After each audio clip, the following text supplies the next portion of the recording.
Good day, everyone. I'm Jal Alois V. Caomaran, and together with me is Miss Ayelet Canlinero.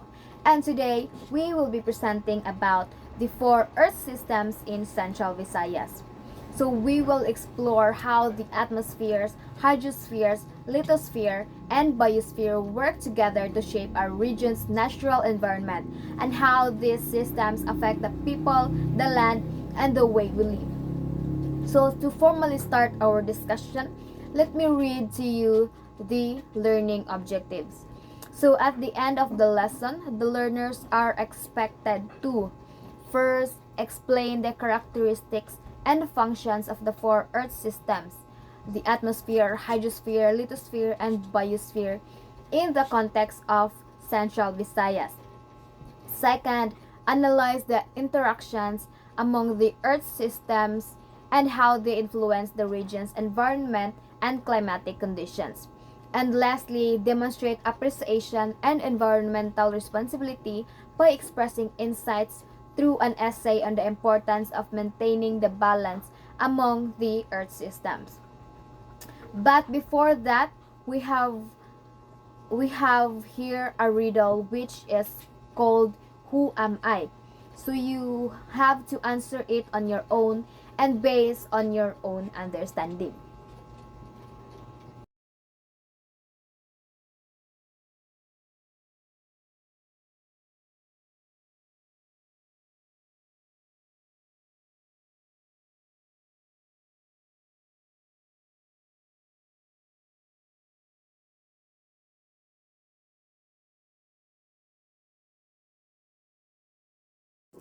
Central Visayas, also known as Region 7, is located in the heart of the Philippines.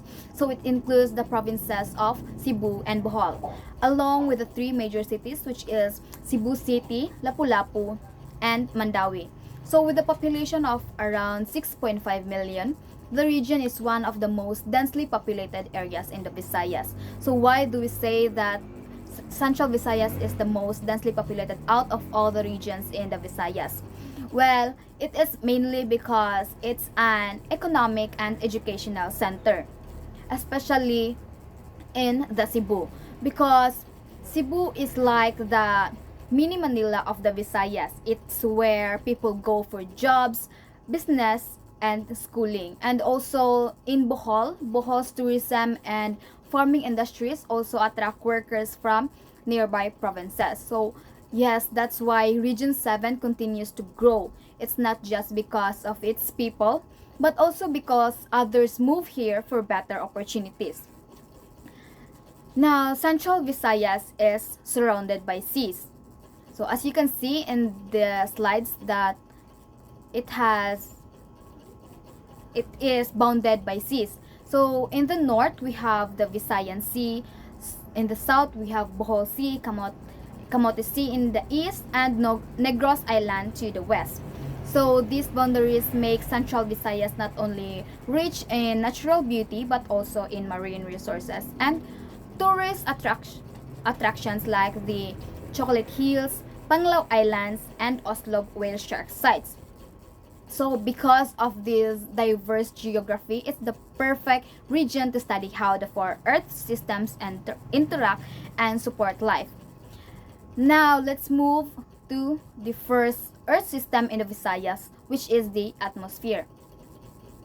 So the climate of Central Visayas is tropical monsoonal because it is located around 10 to 11 degrees north of the equator. So we experience two main wind systems. So the northeasterly winds from November to May and the southwesterly winds from June to October. So these winds affect our daily weather. For example, during the amihan season, so the weather is cool and dry. Well, during the habagat, we experience more rain and humidity.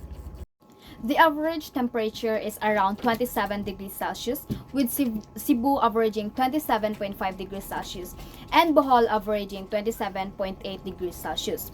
So the air here is quite humid, about 82% humidity on average, which explains why our climate feels warm and moist all year round. Now, according to the Corona climate classification, the region has two types of climate, which is the type 3 and type 4. So type 3 has a short dry season lasting 1 to 3 months, so which can be seen in southern Cebu. Now now in type 4, type 4 experiences rain almost all year round. So this is the climate in Bohol and northern Cebu. Because rainfall is fairly well distributed, Central Visayas supports rice farming, fruit crops, and aquaculture. So, for example, in Bohol's lowlands, farmers can plant rice twice a year. So, while in Cebu's uplands, mango and corn thrive even with shorter dry months. Now we have here the recent climate changes from Pag-asa. So according to Pag-asa, there's been a gradual increase in temperature and more frequent hot days in recent years across the Visayas. So in Bohol and Cebu, locals have noticed hotter dry seasons and unpredicted rain patterns. So for instance, here in Tagbilaran City, so Tagbilaran City experienced one of its hottest years in the past decade, and Cebu City recorded longer dry spells affecting their water supply. So while Central Visayas is often shielded from direct direct typhoons, nearby storms still cause heavy rains and flooding. So these changes impact agriculture, water resources, and energy use. So this reminds us for the need of climate awareness and adaptation, like conserving water and planting more trees. Now let's proceed to the next Earth system in Central Visayas, which is the hydrosphere. So hydrosphere includes the water resources and water formations in Central Visayas. So the hydrosphere covers all water resources like rivers, lakes, groundwaters, and seas. So Central Visayas has a total water potential of about 2,939 million cubic meters, but per person water availability is only 425 cubic meters a year, which is below the ideal level. So this shows that while the region is surrounded by water, clean fresh water is limited. So yes, water comes mostly from rivers, wells, and springs. So for example, many communities here in Bohol and in Cebu rely on deep wells and natural springs for their daily water supply. Meanwhile, surface water is used for irrigation, industry, and hydroelectric power. So example here is the Lobok River hydro plant that provides energy for nearby towns. So now we have here major rivers of Bohol. So Bohol has 11 major rivers that provide water and resources to its town. So I added only these rivers mainly because it is notable for water production, water resources, and it has great distribution. So we have here the largest river in Bohol, which is the Wahig Inabanga River, which flows through the northwestern part of the island and supports agriculture and fishing. And we have here also some rivers in Bohol, which is the Ipil River located in Trinidad. So Ipil River flows in the north. We have here Soom River in Ubay, Karuod River located in Kandihay, and Lumbay River which flows from Anda to Gindulman. And we have here other river. We have Manaba River from Garcia Hernandez, and our most famous river in Bohol, which is the Lobok River, which flows from Luwai to Lobok. So Lobok flows from the center of the island to the southeastern coast. This is the most famous for its river cruises. The Lobok River is one of the most famous not only as a water source but also as a tourism site known for its floating restaurants and cruises. And here we have another river in Bohol. We have Panampan River in Dimyao, the Abatan River which flows from Cortes to Maribojo. So Abatan River flows in the southwest part of Bohol. We have Mualang River located in Luon and Alihawan River in Duero. And now next we have here the four major rivers of Cebu, commonly cited in regional or city water or river reports of Cebu. So first we have Butuanon River, which is located in Cebu City and Mandaue City. So it is often listed among Cebu's major urban rivers. Second, we have Mananga River in Talisay City or southern Cebu City, which appear on maps of the central Cebu watershed as a major stream.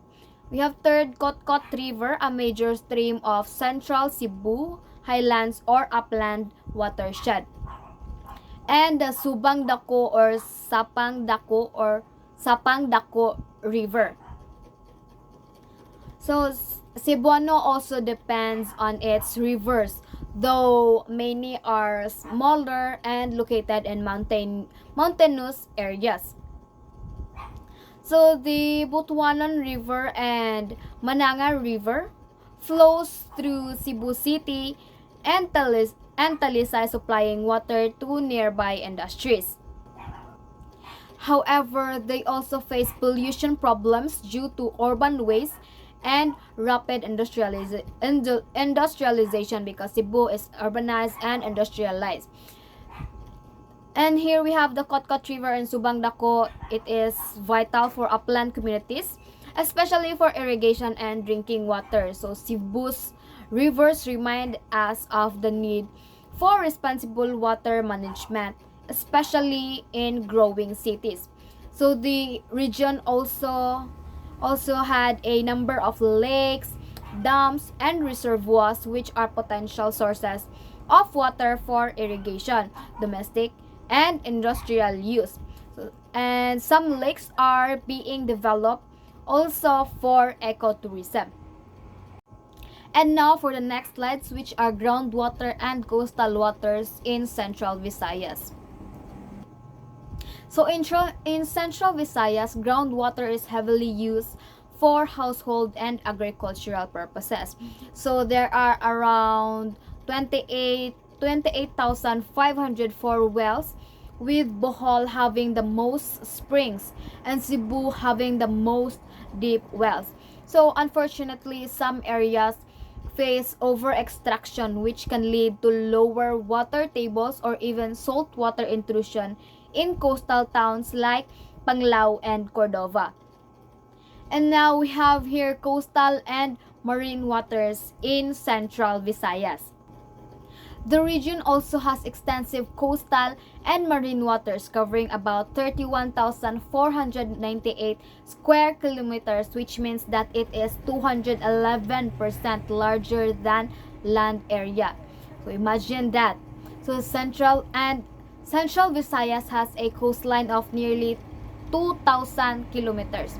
And as you can see, Central Visayas has 7 marine ecosystems, namely Bohol Sea, Camotes Sea, Cebu Strait, Danajon Bank or Danahon Bank, East Sulu Sea, Tanyon Strait, and Visayas Sea. So these waters are rich fishing grounds. So the Danajon Bank, for example, is the only double barrier reef in the Philippines, shared by Bohol, Cebu, and Leyte, and it supports thousands of fisher folks. So these coastal waters are also used for tourism, ports, and marine transport.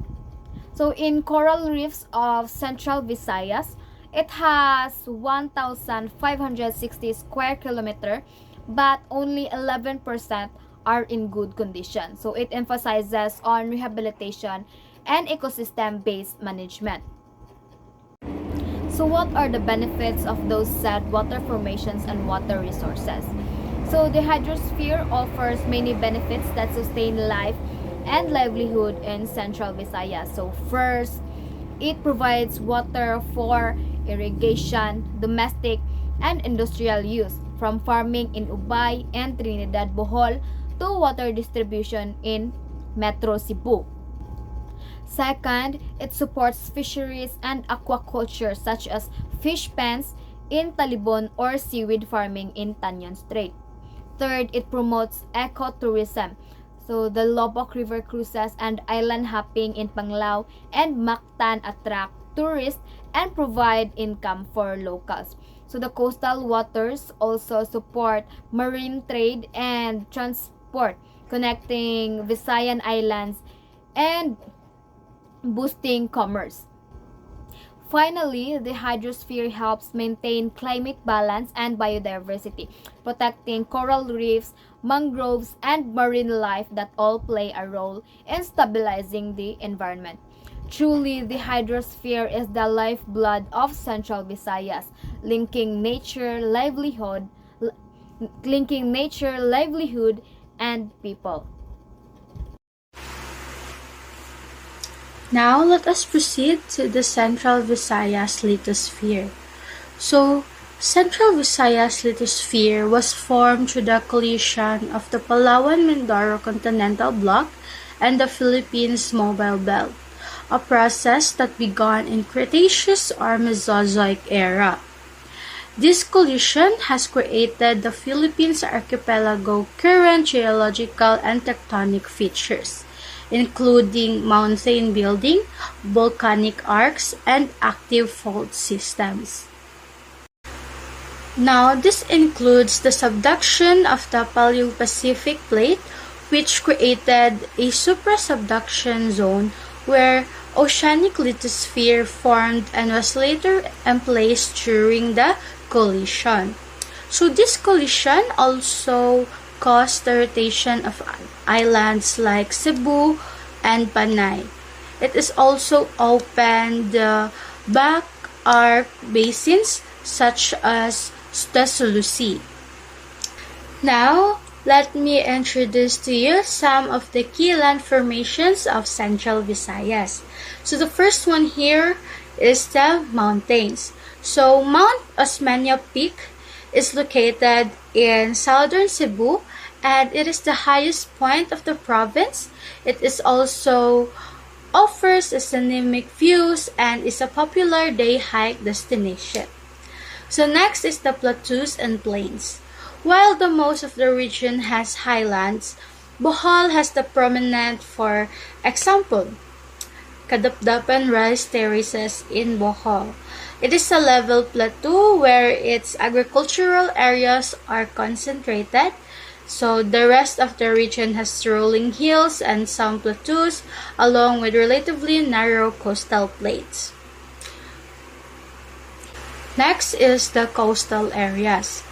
For example, here is Panglao Island, Bohol.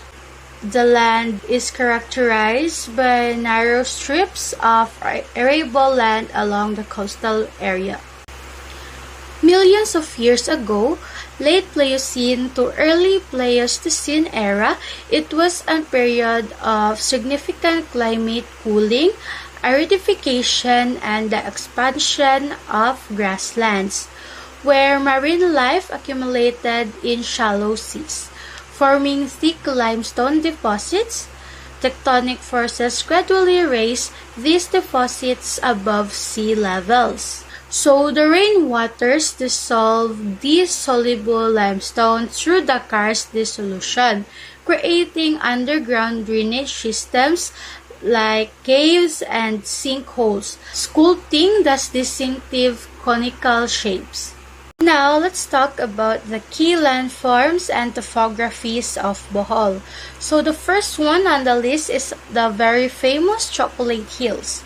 It is a conical limestone mud spread across the municipalities of Carmen, Butuan, and Sagbayan, Bohol. So these hills may vary from 30 to 120 meters in height and turn brown during the dry season. So next is Hinagtanan Cave. It is a karst cave in Dawes, Panglao, Bohol. It features stalactites, stalagmites, and an underground pond or pool. Next is Lobok River. It is basically located in Lobok, Bohol. It is one of the 22 major basins draining Bohol's land. It provides essential surface of water. Next on the list is the Danahon Double Barrier Reef. It is a rare geological formation extending along the Bohol's coast. It is one of the only 6 documented double barrier reefs in the world. Amazing, right? Next is the Alicia Seas. It is one of the oldest rock formation identified in Bohol. It is basically located in Alicia, Bohol. It is named after the town of Alicia. Next is the Coastal Geomorphic Conservation Park. It is a shoreline area uplifted during the 2013 earthquake. It is covered by 417 hectares. Next is the Canumantad Falls. It is the tallest waterfalls in Bohol, located in Kandihay. Next is the Kago NGC Agong Cave System. It is located in Alicia. This system includes over 20 caves, one of which is the Princess Mananaw Cave. So, that's it. The Bohol's landscape represents numerous advantages, including its potential eco-cultural tourism, driven by the attractions such as the Chocolate Hills and the dive sites around Panglao and Balikasat Island. The fertile flatlands are well suited for agriculture, supporting crops like rice, corn, and coconuts, while the upland areas are utilized for agroforestry and vegetables production. So this province is also rich in natural resources like limestone, guano, and silica, which contribute to local industries of Bohol. Bohol's varied habitat supports diverse flora and fauna, including the Philippine tarsier, enhancing its biodiversity and environmental values. So the river basins, spring, and creeks also provides vital surface and groundwater resources, ensuring a stable water supply. So now let us move on to the Cebu's unique land formation. So Cebu's land formation is the result of a combination of ancient island arc volcanism, limestone disposition, and significant tectonic uplift.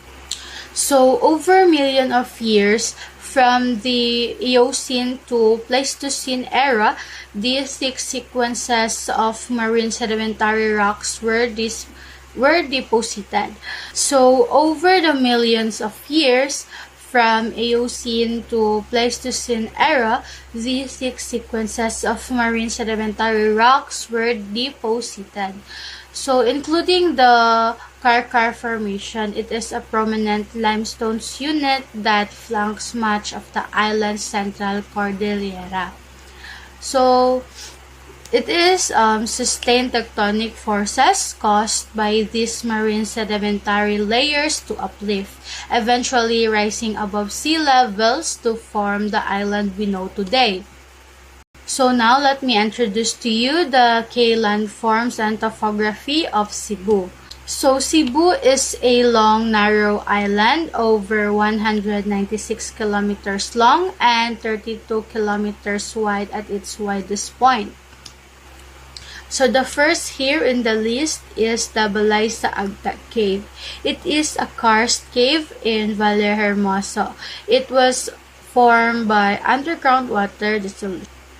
Next is the Mount Capayas. It is the second tallest peak in Cebu. It is located in Catmon, Cebu. So next is the Osmeña Peak. As what I have said earlier, it is the highest point of Cebu, reaching around 172 meters high.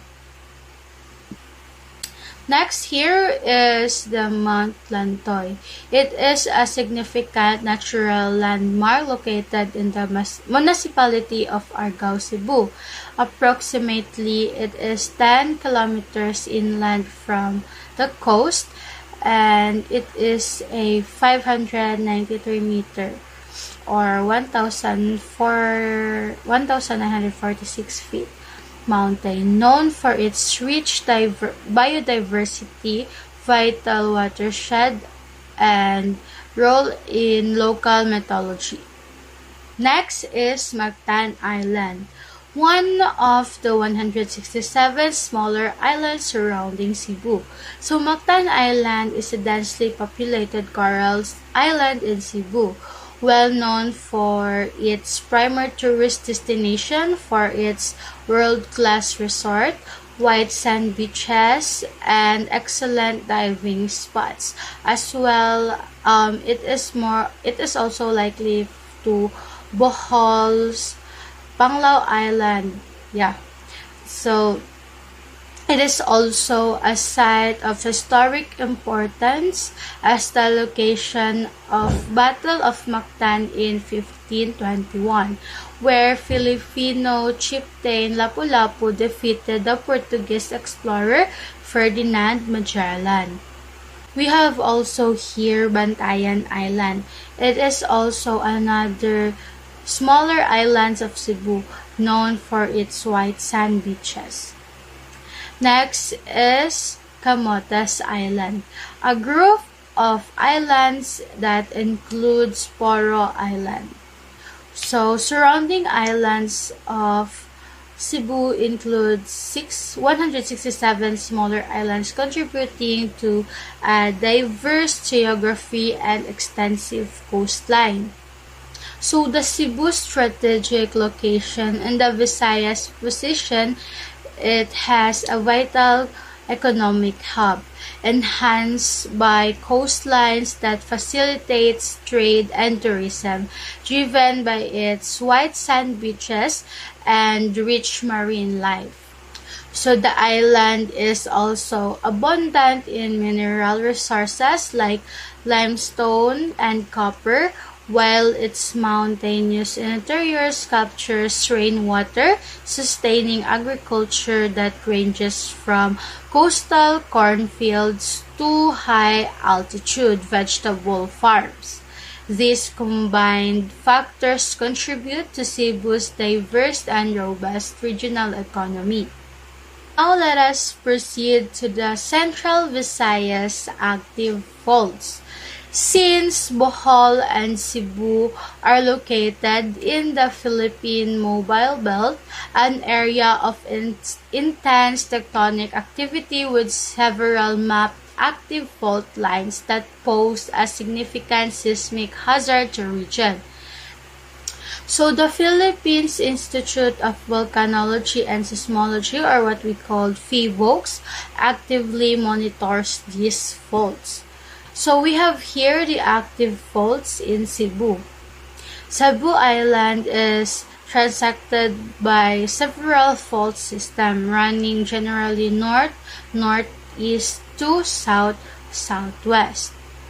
So the Central Cebu Fault System, or the CCFS, this is a major system running through the central part of the island, affecting numerous densely populated cities and municipalities.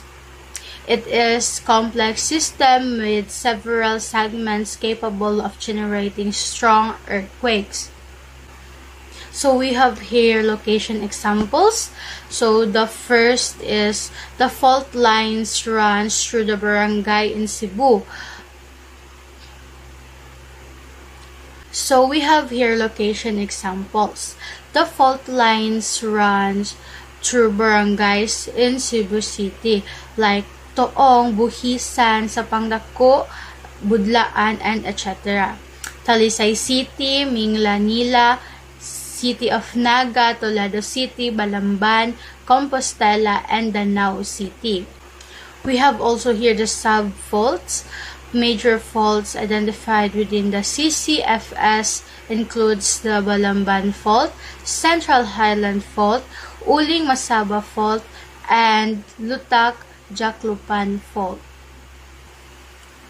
We have also here the Bogo Fault, an offshore fault located in the northern part of Cebu Island.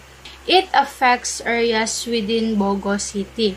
For example, La Paz, Anunang Norte, Malingin, and San Remigio. We have also here a Bugo Bay Fault.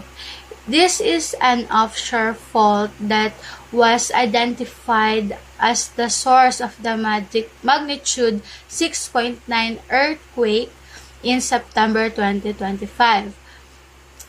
It highlights the risk from the previously unmapped or dormant offshore faults.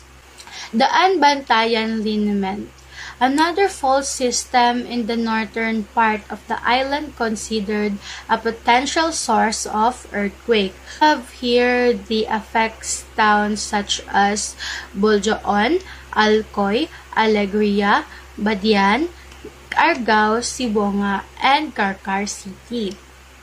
Now let us move on into the active faults in Bohol. Bohol is also seismically active and experienced a devastating magnitude 7.2 earthquake in 2013, which revealed the presence of previously unmapped faults. So the North Bohol Fault, NBF, this reverse fault was discovered in the immediate aftermath of the 2013 earthquake, which generated a significant surface rupture up to 5 meters vertical displacement in some areas, and is now a key-mapped active fault. The surface ruptured was mapped in the western sector of the island, primarily in the municipalities of Inabanga and Buenavista. Next is the East Bohol Fault, a dominantly strike-slip fault located in the southern and eastern portions of the province. Next here is the Mariboa Fault, another active fault mapped in the western part of the island, adjacent to the North Bohol Fault System.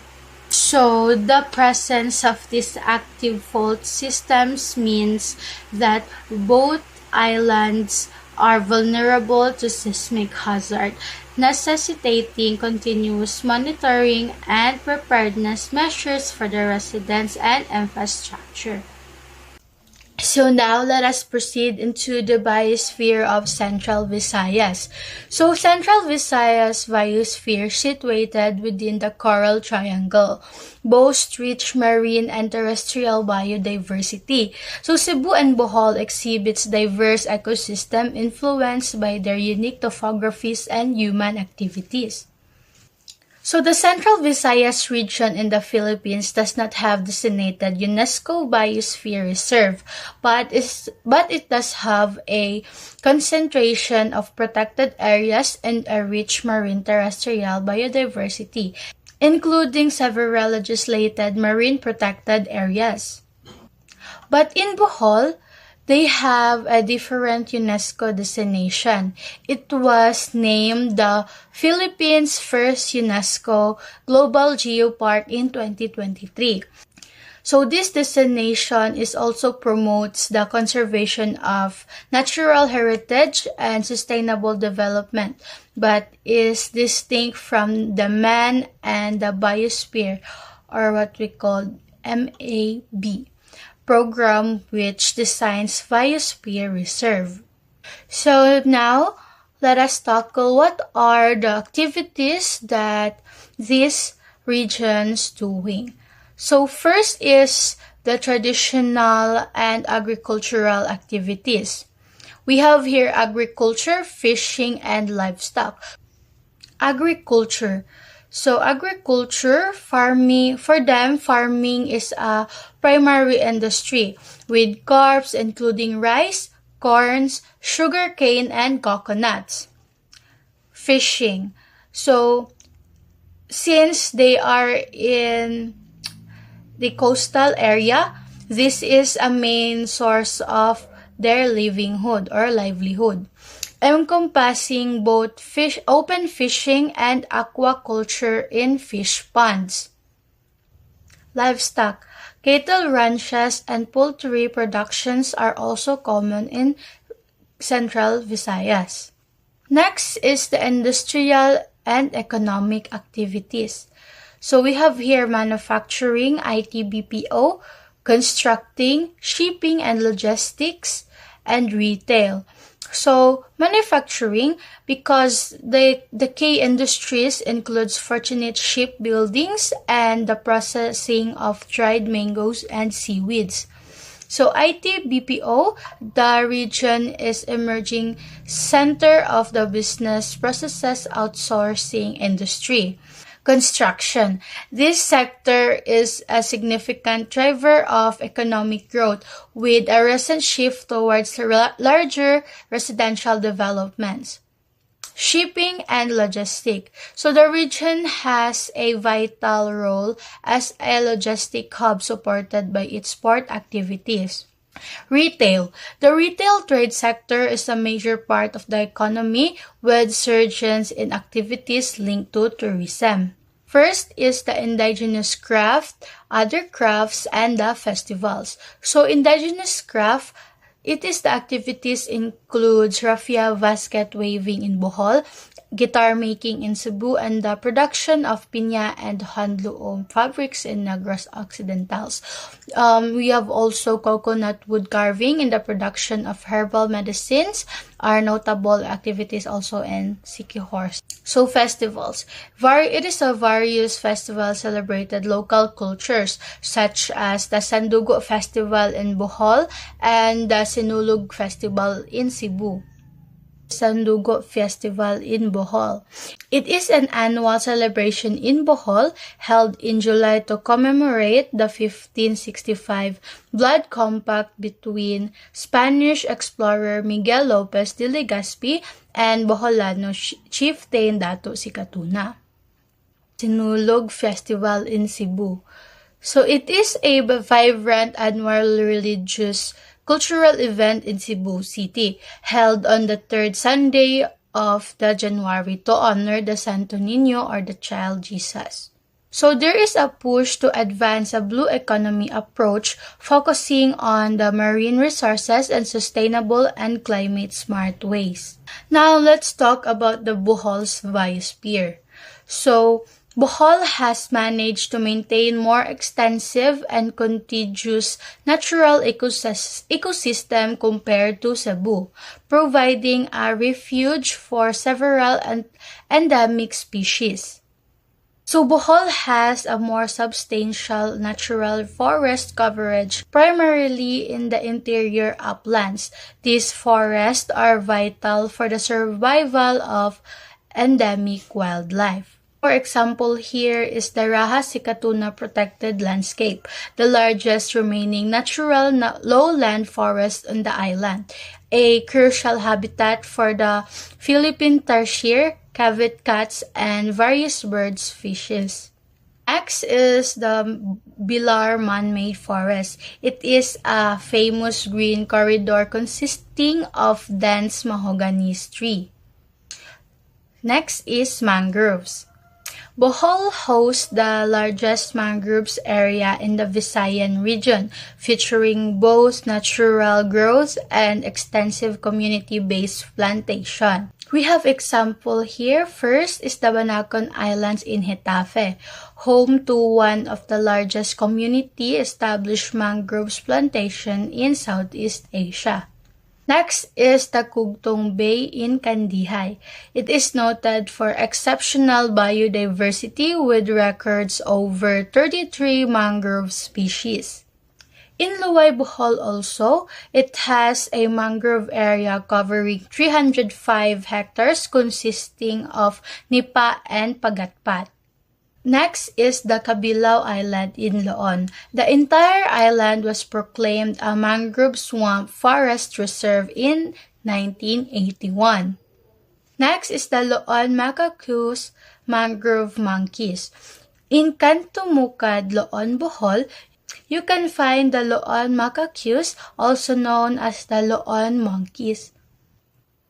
So the marine ecosystem of Bohol, it is situated in the Bohol Marine Triangle. The waters are exceptionally rich in coral and fish species. So we have here example, the Danahon Bank Double Barrier Reef, one of the only 6 double barrier reefs in the world, stretching over 150 kilometers. Next is Panglao Island. It is a world renowned for clear waters, dynamic draft-offs, and a vibrant coral gardens. Balikasag Island, known for its clear water, dramatic draft-offs, and vibrant coral garden. So these beaches, you can enjoy snorkeling, diving, and many more sea activities, enjoying the vibrant views. To the Cebu's biosphere. So the Cebu's biosphere is significantly impacted by the high population density and extensive development, resulting in fragmented natural landscapes. So the terrestrial ecosystem, originally rainforest cover is minimal. Remaining natural forests are primarily found in the higher altitude, protected areas that serve critical functions like water catchment and erosion control. Much of the current green covers consist the secondary growth or the non-natural plantations. First is the Central Cebu Protected Landscape or the CCPL. It is a vital area protecting the island's largest remaining forest fragments and key watersheds.